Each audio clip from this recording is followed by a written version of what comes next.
आजच्या शुभमुहूर्तावर प्रदीर्घ काल प्रलंबित असणारा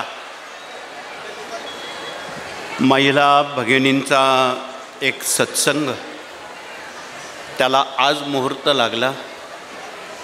गेली 1.5 दशकापासून महाराष्ट्र राज्याचं सारं लक्ष या मातृतीर्थ शिंदखेड राजा आणि आमच्या राजमाता जिजाऊ साहेबांच्या चरणाकडे लक्ष लागलेलं होतं. अपवाद वगळता आणि मधला करोनाचा काळ जाता या उपक्रमाला थोडा विलंबच झाला. तथापि आपण आज सकाळपासून आपला बहुमोल वेळ खर्ची घालून महाराष्ट्र राज्याच्या सर्वच जिल्ह्यातून आणि आपल्या पुण्यभूमीतून आपला बहुमोल वेळ चांगल्या कामासाठी खर्ची घालून ऊन, वारा, वादळ, पाऊस याची कुठली फिकीर न करता आपण खूप आशेनं, खूप श्रद्धेनं जिजामातेंच्या चरणावर नतमस्तक होऊन इथे आपण थांबलात. आजच्या या शुभमुहूर्तावर या कार्याअंतर्गत असणारे बहुविध उपक्रम आपणाला बघायला मिळाले. खरं तर आज ही आमची पहिलीच वेळ आहे आपणाकडे येण्याची आणि आज ऐतिहासिक भूमी आणि मातृतीर्थ असणाऱ्या या समन्वय जोडणाऱ्या या सर्व भूमिका सादर करताना व्यासपीठावर माननीय श्री राजे भोसले वंशज व्यंकोजी राजे तंजावर ही नाव ऐकल्याबरोबर मला फार समाधान वाटलं की तंजावरला गेल्या दशकापूर्वी श्री स्वामी समर्थ कार्याची धुरा हल्ली असणाऱ्या वंशजांवर दिलेली आहे. त्यामुळे हे कार्य यापूर्वीच तंजावरला पोचलेलं होतं आणि आहे, म्हणून आपणाला मनापासून धन्यवाद आहेत. त्यानंतर ॲडव्होकेट माणिकराव बावणे वंशज जानोजी महाराज यांचे ते वंशज आहेत. माननीय हरिश्चंद्र इंगळे शिवाजी महाराजांची सासरवाडी म्हणून त्यांचं नाव प्रख्यात आहे. धर्माचार्य साध्वी दुर्गादिदी कर्मयोगी गोशाळेचं ते काम बघतात. नामदार केंद्रीय आयुष मंत्री प्रतापरावजी जाधवसाहेब अनेक वर्षापासून या मार्गात ते जुडलेले आहेत आणि देशभरात हे स्वामींचं कार्य त्यांच्या मुखातून दिल्ली दरबारपर्यंत ते पोचवत आहेत. त्यांना मनापासून धन्यवाद आहेत. आमदार मनोजजी कायंदे साहेब आपल्या तालुक्याचे निर्भीड आमदार आणि कर्तबगार आमदार आणि कार्यसम्राट म्हणून त्यांची ख्याती आहे. त्यांना मनापासून धन्यवाद आहेत.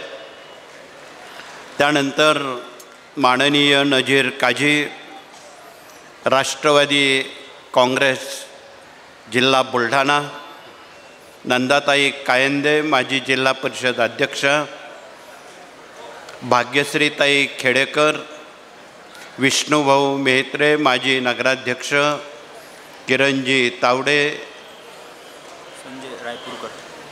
संजय रायपूरकर माजी आमदार, तेही जुने स्वामींचे सेवेकरी आहेत.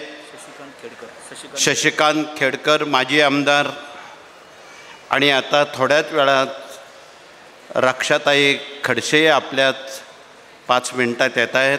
त्यांना सर्वांना मनापासून धन्यवाद आहेत. त्यानंतर अयोध्या निवासी बैद्यनाथ धामच्या महंत परिवाराचे रामायण प्रवचनकार अवधेश कुमार सिंहजी हेही या ठिकाणी या सत्संगाला आलेले आहेत. माजी आमदार सुनीलजी कायंदे यांची हजेरी या ठिकाणी आलेली आहे. त्यानंतर विदर्भातून आणि अकोला जिल्ह्यातून आमचे इस्ताक सर प्रत्येक मेळाव्यामध्ये काशी ते रामेश्वर भारतात आजपर्यंत जेवढे मोठे मोठे महासत्संग झाले त्या ठिकाणी आमचे इस्ताक सर आर्जावून प्रस्तावना करण्याचं काम त्यांच्याकडे असतं. यावरून आपल्या लक्षात येईल. आणि ते उभे आहेत. त्यांनी विदर्भामध्ये आणि अकोला जिल्ह्यामध्ये असंख्य समाज बांधवांना सन्मार्गाला लावणं, व्यसनमुक्त करणं आणि शाकाहारी बनवणं ही त्यांची ख्याती आहे. ते उच्च शिक्षित आहेत. आणि त्यांच्यासोबत आमच्या अलीम भाई काही दशकापूर्वी आम्ही चांदूर बाजार या ठिकाणी सर्व धर्म समभाव हा एक सत्संग आयोजित केलेला होता. त्यावेळी विदर्भाच्या 11 जिल्ह्यांसह महाराष्ट्र राज्याच्या सर्व जिल्ह्यातून सर्व समाज प्रमुख आपलं म्हणणं मांडण्यासाठी देशामध्ये, राज्यामध्ये राष्ट्रीय एकात्मता निर्माण होण्यासाठी, देशामध्ये सौख्य शांतता नांदण्यासाठी आपापले विचार त्यांनी त्यावेळी मांडलेले होते. त्यानंतर या ठिकाणी देवीदासजी ठाकरे माजी नगराध्यक्ष हे सुद्धा उपस्थित झालेले आहेत. खरं तर इथे आलेले सर्वच मान्यवर त्यांचं सर्वांचं नाव घेणं वेळेअभावी अशक्य आहे. आपण एवढ्या प्रतिकूल परिस्थितीला सामोरं जाऊन अन्यत्र एवढी माणसं एवढ्या प्रतिकूल परिस्थितीत थांबली नसते. पण आपण एका कर्मयोग्याची भूमिका घेऊन या ठिकाणी ऊन, वारा, पाऊस याची फिकीर न करता आपला बहुमोल वेळ चांगल्या कामासाठी आपण या ठिकाणी देत आहात. आणि त्याबद्दल आपणाला पुन्हा पुन्हा धन्यवाद देतो. आपलं कितीही गुणगान गेलं तरी मराठीत शब्द अपूर्ण पडतील एवढं आपण मेहनत घेऊन या ठिकाणी आलात. खरं तर या मातृतीर्थाचा आदर्श हा मराठीत सांगण्याजोगा नाही. कुठली भाषा तोकडी पडेल एवढं अफाट कार्य हिंदवी स्वराज्याचे संस्थापक आणि छत्रपती शिवाजी राजांच्या मातोश्री यांच्याबद्दल किती बोलावं, किती पुस्तकं लिहावीत आणि लिहिली तरी ती पुरणार नाही. परंतु आमचं शिक्षण खात्याला एक आमचं मत मांडतो.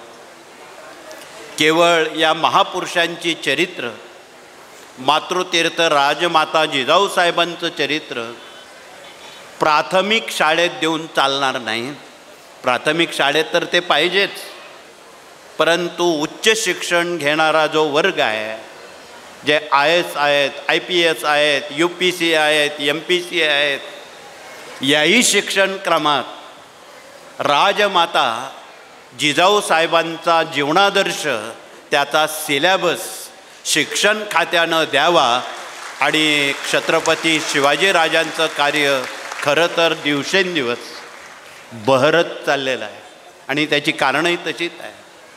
आज 350-400 वर्ष उलटलेली आहे. त्यांना जरी संत मालिकेंचा वारसा असला, आशीर्वाद असला, संत श्रेष्ठ तुकाराम महाराज त्यांचे गुरु असले, अनेक रामदास स्वामीसुद्धा गुरु असले, अजून अनेक गुरु असले, परंतु अजून एक खूप महत्त्वाचे गुरु इतिहासाला कदाचित फार कमी माहीत असतील, ते गुरूंचा ओळख परिचय आज आपण करून घेणार आहोत. खरं तर 1674ला छत्रपतींच्या महाराज्य अभिषेकासाठी जगातून, देशातून, राज्यातून असंख्य जनता, माता भगिनी आलेल्या होत्या. परंतु इकडे गाणगापूरला स्वतः दत्त महाराजांनी नरसिंह सरस्वती आविष्कारातून गाणगापूर ते रायगड पायपीट करून ते रायगडावर आले. हे इतिहासाला माहीत आहे की नाही मला माहीत नाही, परंतु त्या अभिषेकाला प्रत्यक्ष दत्त महाराजांची हजेरी होती. त्यांनी सर्वप्रथम काय करावं, राजमाता जिजाऊ साहेबांना सिंहासनावर बसवलं. त्या मातेचं तोंड भरून कौतुक केलं की ही राजमाता, ही लोकमाता, ही राष्ट्रमाता या महाराष्ट्रात जन्माला आली नसती काय झालं असतं हे कोणी सांगण्याची आवश्यकता नाही. एवढं सामर्थ्य या महामातेचं होतं. म्हणून स्वामींनी त्यावेळी त्या मातेला सिंहासनावर बसवलं. त्यांना खूप मोठा आशीर्वाद दिला. तदनंतर छत्रपती शिवरायांना राजसिंहासनावर बसवलं आणि त्यांना एवढा मोठा प्रचंड आशीर्वाद दिला. आज तगायत एवढा मोठा आशीर्वाद कुठल्याही महापुरुषांना, कुठल्या देवांना जो मिळाला नाही तो छत्रपतींना मिळाला. एवढा मोठा आशीर्वाद त्यांना दिला. त्यांनी कानात सांगितलं, शिवबा वर्ष उलटतील, शतकं उलटतील, युग उलटतील, पण या भूतलावर तुझं नाव कोणाला माहीत नाही अशी एकही व्यक्ती राहणार नाही की शिवाजीराजे सर्वांनाच माहीत होते. आणि तो आशीर्वाद आज खरा ठरतोय. अनेक शतकं उलटतील, अजून युग उलटतील, परंतु छत्रपतींचं नाव घ्यायला कोणीही विसरूच शकत नाही. एवढा मोठा आशीर्वाद प्रत्यक्ष दत्त महाराजांनी दिलेला आहे. यापेक्षा अजून मराठीत कोणता शब्द वापरायचा. एवढं कार्य छत्रपतींच्या हातून कमी कालावधीत या देशात, या राज्यात, या हिंदवी संस्कृतीत त्यांनी केलं. म्हणून मराठीत तर शब्द यापेक्षा मोठे नसावेत. एवढं प्रचंड कार्य या महापुरुषांकडून वाढत्या कमानीनं, चढत्या कमानीनं ते वाढत आहे, हे लपवता येत नाही. म्हणून त्यांचेच विचार या कार्यातून आज देशभरात, जगात आणि गाव पातळीवर खरं तर थोडीफार संस्कृती आमच्या ग्रामीण भारतानं, ग्रामीण महाराष्ट्रानं जपून ठेवलेली आहे. म्हणूनच आपण खूप मोठ्या संख्येनं, आणि ही संस्कृती आमच्या माता भगिनींनी जिवंत ठेवलेली आहे. म्हणून या देशाला भारत माता का म्हणतात, त्याला कारण आमच्या सर्व इथे असलेल्या माता भगिनी, घरी असलेल्या माता भगिनी त्या कारणीभूत आहेत. जगाच्या पाठीवर कोणालाही माता म्हणत नाही. तुम्ही ऐकता अमेरिका माता कोणी म्हणतं का? जपान माता म्हणतं का? जर्मनी माता म्हणतं का? भारतालाच का माता म्हणतात, त्याला कारणीभूत आमच्या माता भगिनी आहेत.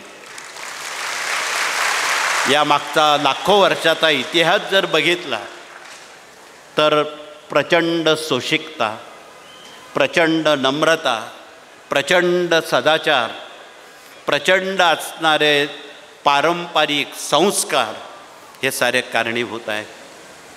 म्हणून पुढच्याही पिढ्यांना आपणाला राजमातेचे जीवनादर्श आचरणात आणण्यासाठी संस्कार केले तर संस्कृती टिकेन, संस्कृती टिकली तर धर्म टिकेन, आणि धर्म टिकला तरच देश टिकेन. हे वास्तव लपवता येत नाही. आणि त्याचा मूळ पाया जिजाऊ माता आहे. म्हणून राज्यात जेवढे उपक्रम होतात तिथे मराठी अस्मिता आणि भारतीय संस्कृती प्रदर्शन आमच्या सर्व माता भगिनी उत्साहानं भरवत असतात.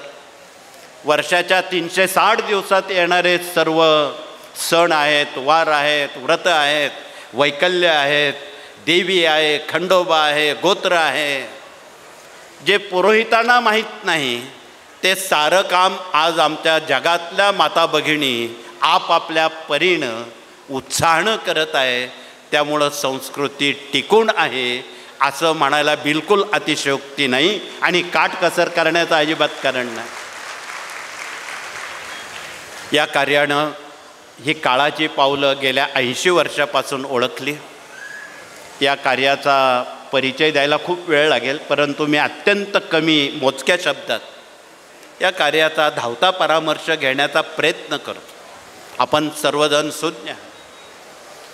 स्वामी महाराजांनी 1049ला पंजाब प्रांतात त्यांचं प्रकटीकरण झालं आणि त्या दिवसापासून भारतीय संस्कृतीचं संवर्धन आणि पुनरुज्जीवन, मानवी समस्या निर्मूलन हे काम हाती घेतलं.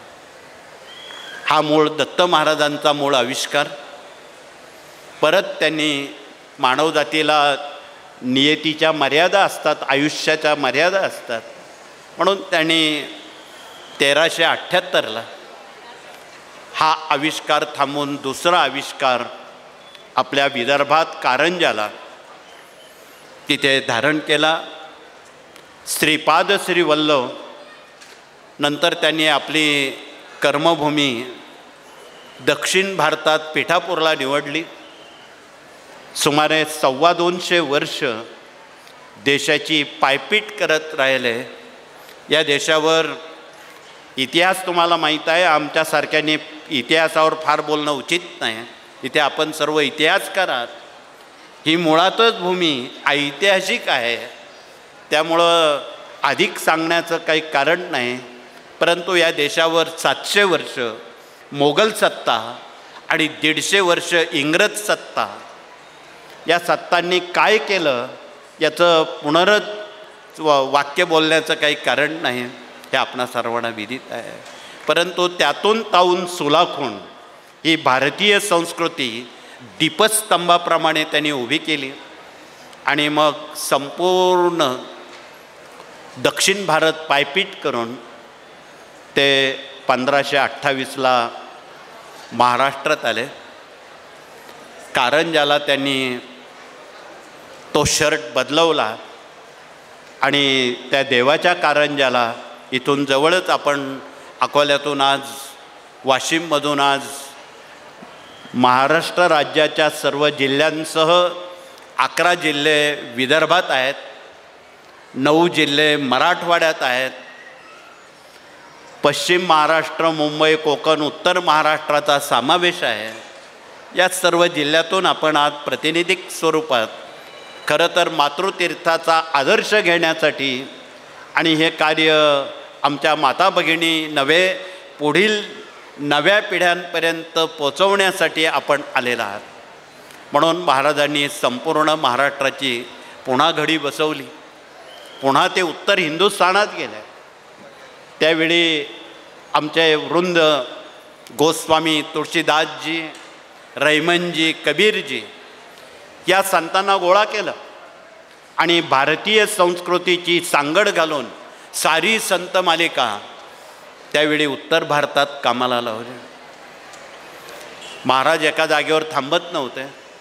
रोज असंख्य लोकांना भेटी देणं, गावांना भेटी देणं, त्यांच्या मनातलं द्वैत घालवणं आणि त्यांना मनशांतीचा मार्ग सांगणं, एवढं काम त्यांनी या तिघही आविष्कारात करून पुन्हा महाराज महाराष्ट्रात आले.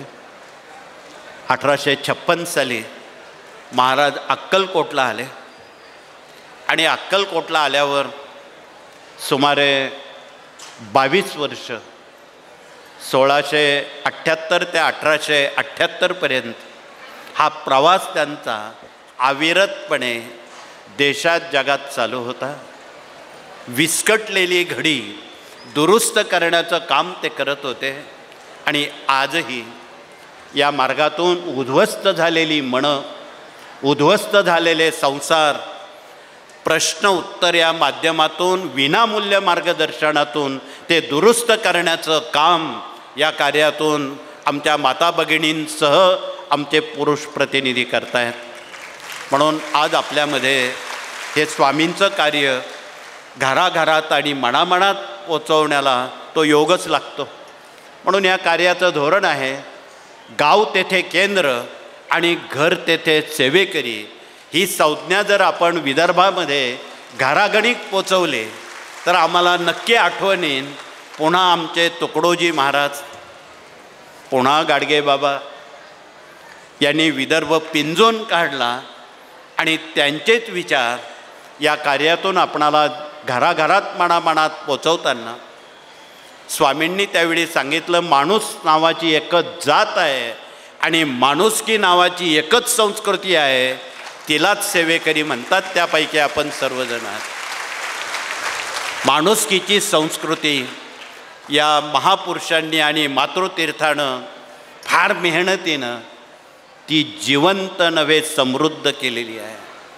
म्हणून आपण आज सर्वजण या मातृतीर्थाचा जीवनादर्श कॉन्व्हेंटमध्ये शिकणाऱ्या नव्या पिढ्यांना तो समजावा आणि त्यांचं संरक्षण नव्हे आशीर्वाद त्यांना मातोश्रींचे मिळावेत. म्हणून इथं स्टेजवर आमच्या काही भगिनी सप्तशती वाचत होत्या. राज्यात आणि जगात आणि देशामध्ये आमच्या साऱ्या भगिनी दुर्गा सप्तशती वाचतात त्या मातृतीर्थांचा आदर्श घेऊन. आणि ज्या ज्या सप्तशती वाचतात त्या त्या भगिनी आजही सुरक्षित आहेत. सुरक्षित आहेत. बरेच लोक सांगतात भगिनी सुरक्षित नाही.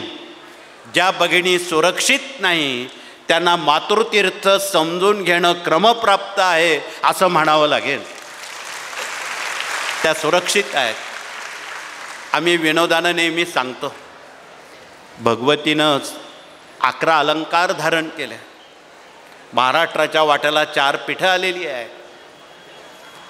मराठवाड्यात तुळजापूर आहे, विदर्भाच्या सरहद्दीवर माहूर आहे, आमच्या नाशिकच्या उत्तर महाराष्ट्रात सप्तशृंग आहे, कोल्हापूरला महालक्ष्मी माता आहे.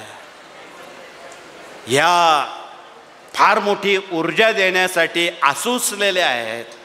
फक्त आपण त्यांच्यापर्यंत पोचणं एवढाच अवधी आहे. तर या देशाचे पिताश्री भगवान शिव आहेत. त्यांची 12 ज्योतिर्लिंगांपैकी त्यातली 5 ज्योतिर्लिंग एकट्या महाराष्ट्राच्या वाट्याला आलेली आहे सामर्थ्य, शक्ती आणि भक्ती वाढवण्यासाठी. ती तुम्हाला माहीत आहे. नाशिक त्र्यंबकला त्र्यंबकेश्वर ज्योतिर्लिंग आहे. पुण्याच्या भीमाशंकरमध्ये आहे. एकट्या मराठवाड्याच्या वाट्याला 3 पीठं आलेली आहेत, शक्तिपीठं. त्यात वेरूळ आहे, परळी आहे, औंढ्या नागनाथ आहे. खरं तर या महाराष्ट्राला या सर्वांनी सर्वार्थानं खूप मोठी ऊर्जा, सामर्थ्य, शक्ती, भक्ती ही सारी काही दिलेलं आहे. पण ही आचरणात आणताना आपणाला संस्काराकडे वळावं लागणार आहे आणि तेही उचित वयात. हा अर्थ या कार्यानं जाणून घेण्याचा प्रयत्न केला. म्हणून वय 5 ते 18 या वयोगटाला यांच्या जीवनादर्शांचा परिचय करून देणं क्रमप्राप्त आहे. म्हणून आज आपल्यामध्ये मूल्य शिक्षण संस्कार, गर्भसंस्कार आणि शिशुसंस्कारात काम करणाऱ्या भगिनींसह काही आमचे गुरुजन प्रतिनिधी ते आलेले आहेत. कृपया त्यांनी हात वरती करावेत. धन्यवाद. बरेच हात वरती आलेत. त्या या सर्व विभागाला मनापासून धन्यवाद आहेत की आपलं वार्धक्य, आपलं म्हातारपण कोणावर अवलंबून आहे. जोपर्यंत आपल्या घरात श्रावण बाळ, पुंडलिक तयार होत नाही तोपर्यंत. म्हणून घराघरात श्रावण बाळ आणि पुंडलिक तयार करायचे असतील तर आपणाला या वयात नवी पिढी घडवणं, त्यांना सुसंस्कारित करणं काळाची गरज आहे. देशामध्ये साक्षरता वाढलेली आहे. दुमत नाही, परंतु ते सुसंस्कारित झालेत का हा विचारवंतांसमोर प्रश्न आहे. म्हणून उभयतांना संस्काराच्या दिशेनं पाठवण्याचं काम आणि आजी आजोबाची मांडी म्हणजे विद्यापीठ आहे. आज विभक्त कुटुंब पद्धतीमुळं आमचे आजी आजोबा कुठे आहेत, तर आमच्या कॉन्व्हेंटमध्ये शिकणाऱ्या नव्या पुंडलिकांनी कालांतरानं आमच्या आईवडिलांना कुठे पाठवलं आहे तुम्हाला माहीत आहे, वृद्धाश्रमात पाठवलेलं. या कार्यानं एक संकल्प केलेला आहे, या देशात वृद्धाश्रम मुक्त भारत आपणाला बघायचा आहे. एकही वृद्धाश्रम नव्यानं सुरू होणार नाही अशी माणुसकीची संस्कृती ज्या संस्कारात आहे ते संस्कार आपण गावागणिक सेवेकऱ्यांच्या ग्राम अभियानातून जर पोचवले, तुमची सारी दुःख वजाबाकी होईल. तुमच्याजवळ एकही दुःख शिल्लक राहणार नाही. ही शिदोरी आपणाला या निमित्तानं या विभागाकडून त्याचं सिंचन ढगाप्रमाणे व्हावं हे कळकळीचं आवाहन आहे. तर पुढचा विभाग प्रश्न उत्तर विभाग आहे. आज आपल्यामध्ये इथेही विदर्भ, मराठवाड्यासह नाशिक जिल्ह्यासह अनेक प्रतिनिधी प्रश्न उत्तराचं काम करतात. त्यांना आम्ही हातवरती करायला सांगतो की ज्या भगिनी, जे पुरुष प्रतिनिधी प्रश्न उत्तराचं काम विनामूल्य करतात त्यांनी हातवरती करावेत. धन्यवाद. बरेच हात वरती, मागे दिसत नाही एवढेपर्यंत हात वरती आहेत. या सर्वांना मनापासून धन्यवाद आहेत की हा ग्राम अभियानाचा खूप महत्त्वाचा भाग आहे आणि आम जनतेला उद्ध्वस्त झालेली मनं, उद्ध्वस्त झालेले प्रपंच विनामूल्य मार्गदर्शनातून जर आपण त्यांच्यापर्यंत पोचलो आणि त्यांना खऱ्या देवाची ओळख परिचय करून दिला, त्यांना खऱ्या मातृतीर्थाची ओळख करून दिली, पुढे सांगण्याची काही जरूर पडेल असं वाटत नाही. म्हणून त्या मातृतीर्थाचे आपण भाग्यवंत, पुण्यवंत एक शिलेदार आहात असं म्हणायला बिलकुल अतिशयोक्ती नाही. म्हणून आपणाला हे कळकळीचं सांगणं आहे की आपल्या भागात मोठ्या प्रमाणात प्रश्न उत्तर मार्गदर्शन व्हावं. आपल्या बुलढाणा जिल्ह्यामध्ये आमचे जिल्हा प्रशासनात काम करणारे सर्व प्रतिनिधी आले असतील, भगिनी आले असतील, भारतीय संस्कृतीत काम करणाऱ्या भगिनी आल्या असतील, त्यांना मी मनापासून धन्यवाद देतो की त्यांनी आता अधिक वेगानं त्या ठिकाणी पोचावं. ही भारतीय संस्कृती रोमारोमात पोचली पाहिजे, सर्वांपर्यंत पोचली पाहिजे आणि आपण जर एकजूट झाली तरच हा देश सुरक्षित राहील असं म्हणायला अतिशयोक्ती नाही.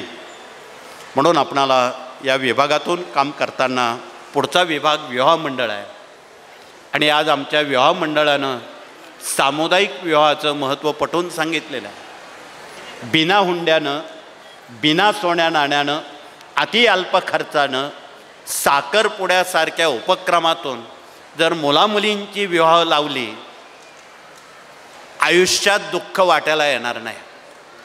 हे कळकळीचं सांगणं. याला मागच्या 80 वर्षापासून या कार्यातून जेवढी मुलामुलींची विवाह जमली स्वामींच्या कृपेनं, आज तागायत आम्ही एकही घटस्फोट फारकती कानानं डोळ्यानं बघितलेल्या नाही. खऱ्या अर्थानं जीवित सुखी करायचं असेल तर आपणाला गावोगावी, खेडोपाडी, महाराष्ट्रात जेवढ्या ग्रामपंचायती आहेत, नगरपालिका आहेत, त्या सदस्यांना आमचं कळकळीचं निवेदन आहे, तुमच्या गावाचा खरा विकास करायचा असेल तर तुमच्या गावामध्ये बिना हुंड्यानं मुलामुलींची लग्न लावा. त्यातले त्यात आजच्या मितीला सर्वात अवघड प्रश्न मुलींचा नाही, मुलांच्या लग्नाचा प्रश्न आहे. तुम्हाला थोडं आश्चर्य वाटेल, तुम्ही असं उलटं कसं काय सांग. उलटं नाही, आम्ही बरोबरच बोलतो. त्यातही मिळाली सूनबाई चांगली तर ठीक. समजा खटाळ सूनबाई मिळाली तर गावाचं गाव पण, घराचं घर पण हे आलेल्या नव्या मुलीवर अवलंबून आहे. आणि एवढंच करून चालणार नाही, आपणासमोर अजून सामाजिक काही प्रश्न आहेत, राष्ट्रीय प्रश्न आहेत, वैयक्तिक प्रश्न आहेत. ते असे आत्महत्या पीडित असणाऱ्या कुटुंबियांच्या मुलामुलींचे लग्न कोण लावेल?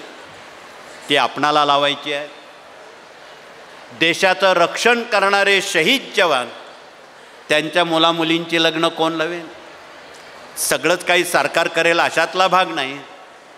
या आपल्या भूमिका आपणाला यशस्वीरित्या पार पाडण्याला आपणा सर्वांना स्वामींनी खूप मोठी संधी दिलेली आहे, मातृतीर्थानं संधी दिलेली आहे.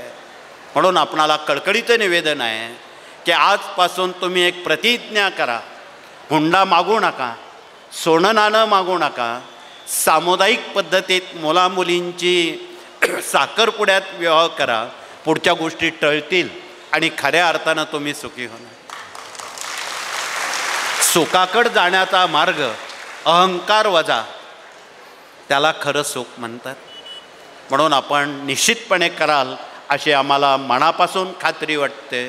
तर पुढचा विभाग इथे डॉक्टर लोक आलेले आहेत. त्यांनी समोर येऊन सकाळपासून हे डॉक्टर टीम कार्यरत आहे.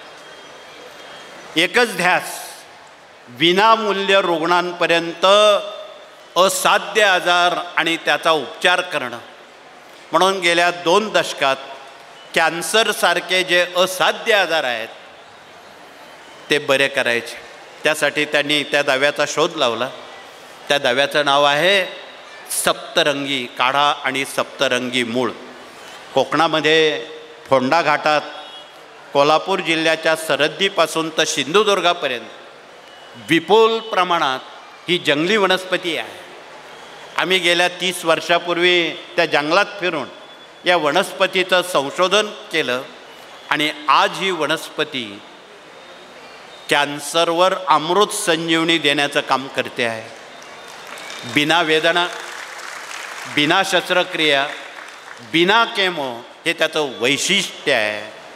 म्हणून आपण सर्वांपर्यंत हा दिलासा कृपया द्यावा. देवानं जेवढं आयुष्य दिलेलं आहे तेवढं सुखात जावं एवढीच एक प्रामाणिक इच्छा आहे.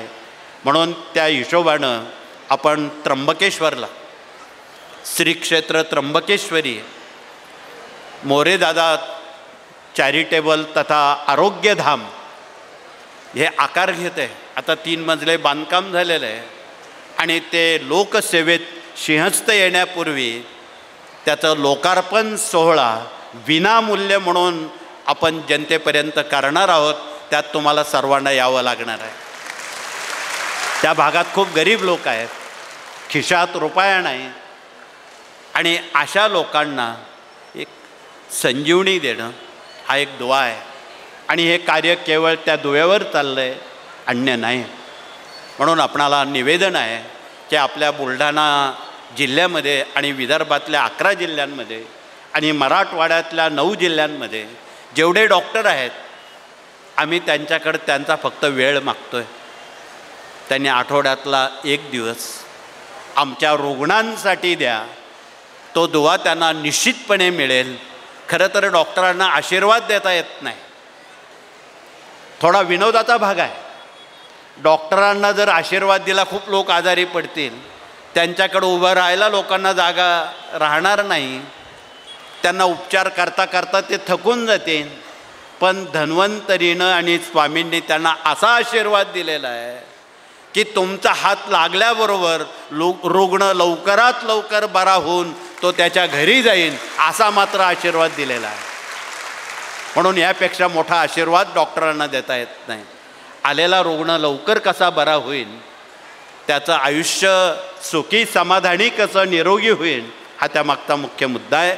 म्हणून या आरोग्यधामामध्ये असंख्य डॉक्टर लोक भाग घेत आहेत आणि असाध्य आजार चुटकीसारखे बरे होत आहेत. बिना केमो, बिना शस्त्रक्रिया, बिना वेदना, फक्त औषधं कडू तुरट आहे, ते डोळे झाकून घ्यावे लागतील, एवढंच मुद्दा आहे. तो ज्यांना पटेल त्यांनी अवश्य घ्यावा, सक्ती नाही. हा ऐच्छिक मुद्दा आहे. म्हणून त्या दृष्टीनं हे कार्य केवळ अध्यात्मापुरतं मर्यादित नाही. या कार्यातून गेल्या 2-3 शतकांपासून 20% आम्ही अध्यात्म करतो. आमचा एकही माणसानं भगवे कपडे घातलेले नाही, जटा वाढलेल्या नाहीत, हिमालयाचा रस्ता धरलेला नाही, नेटका प्रपंच करून माणसांपर्यंत पोचवा, नेटका प्रपंच करा. म्हणून त्याचं जीवित उद्ध्वस्त म्हणं, त्याचं आरोग्य याकडे जर आपण थोडं लक्ष दिलं तर निश्चितपणे या महाराष्ट्रामध्ये आणि भारतामध्ये हे कार्य अधिकाधिक गतिमान आणि सक्षम होईल आणि सर्वांना काम करण्याची संधी मिळेल. इथे कोणालाहीच आम्ही सोडलेलं नाही. समाजात जे महत्त्वाचे घटक आहेत त्यात शिक्षकांकडे मूल्य शिक्षणाचं काम दिलेलं आहे, डॉक्टरांकडे आरोग्याचं काम दिलेलं आहे, इंजिनियर आणि आर्किटेक्ट यांच्याकडे वास्तूचं काम दिलेलं आहे. इथे आज आमचे बरेच इंजिनियर आर्किटेक्ट आलेले आहेत. वास्तू पण सांभाळण्यासाठी वास्तू कशी असावी, तिला तोडफोड न करता, अनामिक खर्च न करता वास्तू पण जोपासण्याचा प्रयत्न केलेला आहे. घरामध्ये बंद पडलेली घड्याळं, फुटलेली भांडी, तुटलेल्या चपला, फाटलेले कपडे हे नसावेत. त्याचा कार्यकारण भाव आमचे इंजिनियर अभियंता लोक आपणाशी सामोपचारानं सहानुभूतीपूर्वक ते नक्की सांगतील, या दुमत नाही. तर पुढचा विभाग समाजातला जो पुढचा स्तंभ आहे, वकील आणि न्यायमूर्ती यांचा समावेश आहे. या कार्यानं त्यांच्याशी मैत्री केली आणि जेवढे सेवानिवृत्त न्यायाधीश आहेत, सेवेत असणारे वकील आहेत, त्यांच्याकडे गोरगरिबांची कामं लोकन्यायालयातून करण्याचा त्यांना आदेश दिलेला आहे आमच्या सुप्रीम कोर्टानं. म्हणून आपणाला कळकळीचं निवेदन आहे, इथे आमचे वकील आले असतील, न्यायाधीश आले असतील, कृपया त्यांनी हात वरती करावा. धन्यवाद. त्यांनी आपला वेळ चांगल्या कामासाठी खर्ची घालून असंख्य लोक अनेक वर्ष कोर्टाच्या वाऱ्या करतात. कितीतरी वर्ष वाऱ्या कराव्या लागतात. एक वेळी तुम्हाला पंढरपूरची वारी परवडेल, धर्मतीर्थक्षेत्रांच्या वाऱ्या परवडतील, कोर्टाची वारी खिशाला परवडणारी नाही, मनाला परवडणारी नाही. यातून मुक्त होण्यासाठी दर 3 महिन्यानं तालुका जिल्हा स्तरावर लोकन्यायालय भरून आमच्या सर्व गरीब जनतेची कामं त्याचा निपटारा करून त्यांना परत कोर्टात येण्याची वेळ मुळीच येणार नाही असं ते काम करतायत. म्हणून त्यांना मनापासून धन्यवाद आहे. तर पुढचा विभाग पशुगोवंश आहे की आपण गायी पाळा. आज हरवलेली मनःशांती, गायीशिवाय आपण जपू शकत नाही, टिकू शकत नाही. म्हणून आमच्या ग्रामीण भारतामध्ये आपला जो गोवंश आहे त्या गायीनं खूप काही दिलेलं आहे. अगदी भगवान श्रीकृष्णांनी सुद्धा गायी पाळल्या. आमच्या छत्रपती शिवरायांना महाराष्ट्रानं गोब्रह्म प्रतिपालक ही संज्ञा दिली. एवढा गायीचा ते आदर करायचे. त्या गायीचे जे 5 द्रव्य आहेत, ज्यांना मनःशांती नाही, तापट हट्टी मुलं आहेत, तुम्ही एक प्रयोग करून बघा. 1 चमचाभर गाईचं दूध, अर्थात गाय देशी हवी, विदेशी नाही, त्यातला 1 चमचा दूध, तूप, दही, 1 चमचा गोमय आणि गोमूत्र, या 5 वस्तू एकत्र करून इथे आमच्या प्रतिनिधींनी त्या आणलेल्या आहेत. जसं दिवाळीला आपण उटणं लावतो असं आठवड्यातून 1-2दा उटणं वजा जर आपण हे पंचगव्य लावलं, तुम्हाला काही मिनिटामध्ये एक उत्साह वाढेल आणि आत्महत्या रोखू शकाल ते गायीमुळं. म्हणून आत्महत्या गाय रोखू शकते. म्हणून आमच्या गाडगे बाबांनी, तुकडोजींनी अभंगवाणीतून गोपाला गोपाला देवकी नंदन गोपाला, देवकी नंदनाकडे जा, त्यांचा मूल अर्थ समजून घ्या म्हणून गायी पाळा. पूर्वी शेतकऱ्यांव्यतिरिक्त लोकसुद्धा जे शेती करत नव्हते ते सुद्धा गाय पाळायचे. आता त्यात खूप विसंगती झालेली आहे. म्हणून आज शहरांमध्ये मोकाट जनावरं फिरतायत. आमच्या नगरसेवक तथा संबंधितांनी जर त्यांना जसं गाड्यांना पार्किंगला जागा देता असं जर त्यांचा गोठ्याला जागा दिली, असंख्य आमच्या माता भगिनी त्या गायींना पोळी देतील, घास देतील, त्यांची सेवा करतील, गोमाता की जय म्हणून या देशाचा, या संस्कृतीचा त्या उद्धार करतील, यात दुमत नाही. आणि याच पार्श्वभूमीवर 27 जून ते 4 जुलै या काळात आपण गोवर्धन तथा मथुरा या ठिकाणी 27 जून ते 4 जुलै या काळात महाराष्ट्र राज्याच्या वतीनं एक सेवेकऱ्यांची कोर कमिटी भागवत ग्रंथाचं सप्ताह पारायण करत आहे. ज्या भाविकांना, ज्या भगिनींना, ज्या कुटुंबियांना भागवतात भाग घ्यायचा आहे त्यांनी आमच्या जिल्ह्यातील प्रशासनाला, जे तालुका प्रतिनिधी आहेत, जिल्हा प्रतिनिधी आहेत, तिथे आमचे जिल्हा तालुका प्रतिनिधी आले असतील, त्यांनी उभं राहून आपला परिचय द्यावा तथा हात वरती करावेत. आज त्यांचा ओळख परिचय ते करू शकले नाही गर्दीमुळं तथा वेळेमुळं, म्हणून त्यांनाही पुन्हा धन्यवाद देतो. त्यांनी मागे न राहता हे कार्य डोळसपणे, प्रामाणिकपणे, पारदर्शकपणे जनतेपर्यंत मांडावं. त्यात भीती किंवा संकोच कृपया मानू नये. म्हणून स्वामींनी सांगितलं, भिवू नकोस, मी तुझ्या पाठीशी आहे. अर्थात मी हा शब्द वापरण्याचा अधिकार फक्त स्वामींना आहे, आपल्याला नाही. ज्यांच्यामध्ये मी आला की तो अहंकारानं पछाडला, तो किती आध्यात्मिक असला त्याचा काही उपयोग होत नाही. म्हणून मी वजा जर आपण स्वामींचं कार्य केलं तर हे मला वाटतं सर्वांना काम आवडेल, यात अजिबात दुमत नाही. सांगण्यासारख्या अनेक बाबी आहेत, परंतु आपण सकाळी 8 वाजेशी इथे गेले 10-12 तास आपण इथे आलात. हां, आमच्या केंद्रीय मंत्री रक्षाताई खडसे इथे पोचत आहेत आणि हा खरं तर भगिनींचा मेळावा आहे. आणि आज सकाळपासून आमच्या भगिनींनी आपणासमोर वेळेत जेवढे बसतील ती मनोगतं, कुणी कीर्तनं, कुणी मराठी अस्मिता याचं प्रदर्शन केलेलं आहे. पण आज भगिनींसमोर या विभागातून 2 गंभीर समस्या आहेत. एक, डोक्यावर वाढणारं कर्ज. 2, घरातील व्यसनाधीनता. हा प्रश्न बऱ्याच भगिनींसमोर तो निवारण करताना मराठी अस्मितेची इथे मांडामांड केलेली असेल किंवा नसेल, परंतु त्या ग्रंथातून या 2 प्रश्नांना वाचा फोडण्यासाठी, त्या प्रश्नांवर उपाययोजना करण्यासाठी आमच्या साऱ्या माता भगिनी सज्ज आहेत.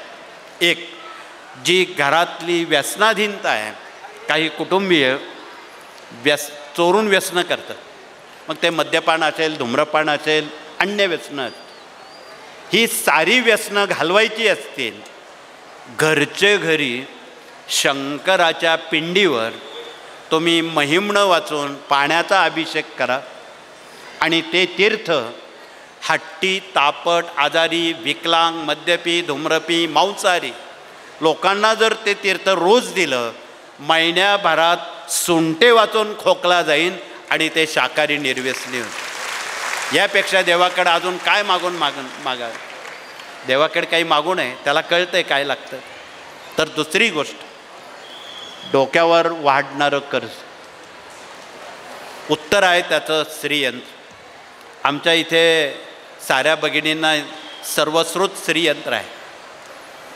आमच्या नांदुऱ्याच्या त्या ताई नेहमी सांगत असतात की तुम्ही श्रीयंत्र घरच्या घरी पूजन करा आणि या पूजनानं डोक्यावरचं कर्ज खांद्यावर येतं आणि त्यातून निश्चितपणे कर्जमुक्त, ऋणमुक्त आणि चिंतामुक्त होण्याची नामी संधी आमच्या तमाम जगातल्या, देशातल्या, राज्यातल्या माता भगिनींना ही संधी आहे.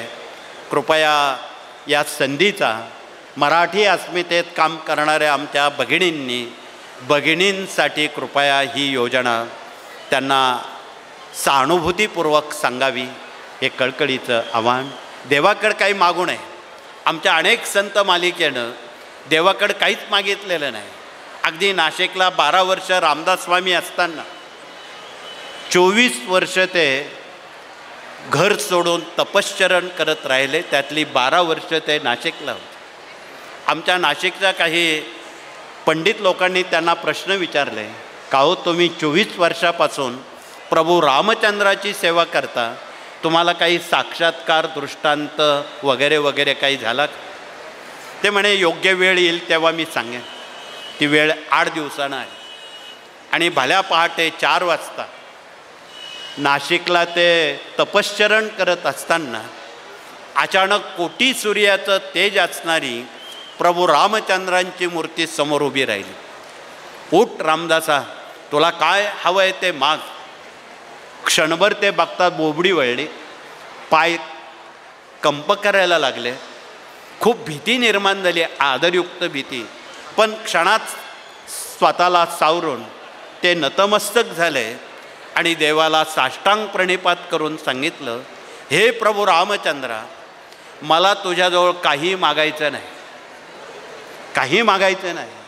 मला मोक्ष नको, मुक्ती नको, धन नको, संपदा नको, ऐश्वर्य नको, मोठेपणासुद्धा नको आहे.